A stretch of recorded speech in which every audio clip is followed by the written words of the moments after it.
Hi, I'm Michael Yardney, and last week I announced the pre-release of my latest book, Michael Yardney's Guide to Getting Rich.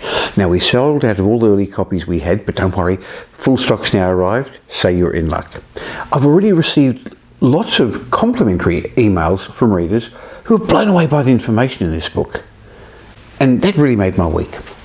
But I also received a disappointing email. George, and I'll call him that because that was his name, doubtingly asked, why would a rich person waste time writing a book helping others get rich? Now, that's the type of question asked by a poor person. That's the type of question asked by someone with a scarcity mentality.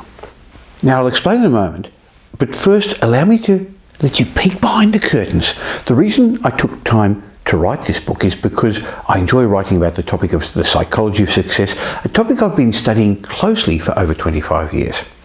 I've been mentoring successful investors for well over a decade and writing about wealth creation in major online and hard copy publications for the last 15 years. And I'm proud that many recognise me as a leading expert in the field, and I'm pleased to share my knowledge with the public.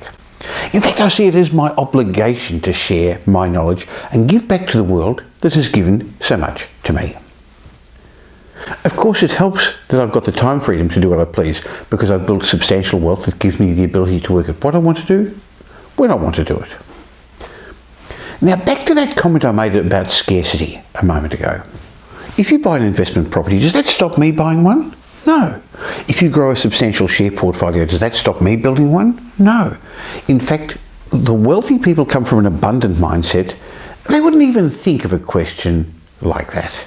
On the other hand, some poor people, coming from a scarcity mindset, would ask, why would I share my secrets? Now, in my book, My Guide to Getting Rich, I discuss how the rich think very differently to the poor and the 39 habits the rich exhibit that the poor don't. If you want to join the 1%, or even the 10% at the top of the wealth pyramid, I suggest you get your copy of my book in either hard copy or digital copy. I believe it's going to be one of the best investments you'll ever make. Anyway, back to the rich versus the average Australian. I believe anyone with reasonable intelligence can become rich, if they're given sufficient motivation, the right mentorship and application, and if they do so, it not only helps them, but it helps the economy and society. By the way, I didn't write my book for the money. Writing a book's not a really good way to get rich. However, I get paid handsomely by the many readers of my books who send me emails about their successes from the lessons they've learned from me. And to me, this is worth more than any royalties my books would ever bring. Oh, one more thing. Mentoring, in other words, advising, training and educating, is one of the secret habits of most rich and successful business people. When most people think of mentoring, they think of a one-sided relationship, an apprentice learning from a master. But there's a lot more to mentoring than that. It's not just paying it forward and giving back. There's a selfish component to mentoring. I've found that by training others to do what I do and helping them excel in life, I multiply my own chances of success. Mentoring creates a cycle of exponential success, making not only the student wealthy, but making the mentor's life more meaningful.